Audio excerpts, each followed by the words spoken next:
वारीच्या आषाढी वारीच्या पार्श्वभूमीवर वाकरी येथील पालखी मुक्कामाची परंपरा कायम राखण्यासाठी सर्व्हिस रोडचे काम त्वरित पूर्ण करा, अशी मागणी खासदार प्रणिती शिंदे यांनी एका निवेदनाद्वारे राष्ट्रीय महामार्ग प्राधिकरणाचे प्रकल्प संचालक यांच्याकडे केली आहे।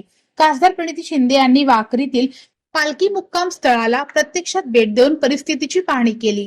खासदार शिंदे यांनी पाहणीनंतर पंढरपूर येथील प्रकल्प अधिकाऱ्यांशी दूरध्वनीवरून चर्चा केली। आषाढी एकादशी व पौर्णिमेनंतर परतीच्या प्रवासासाठी पालख्यांचा मुक्काम वाकरीत असतो, यास ऐतिहासिक परंपरा आहे। निवेदन देताना उपसरपंच संग्राम गायकवाड, माजी सरपंच नवनाथ मदने, गंगाधर गायकवाड, सुभाष सुरवसे, बाळासाहेब लेंगरे, दत्ता जगताप, पोपट गायकवाड, शिवाजी गाजरे, प्रकाश शिंदे, आकाश आवताडे इत्यादी उपस्थित होते।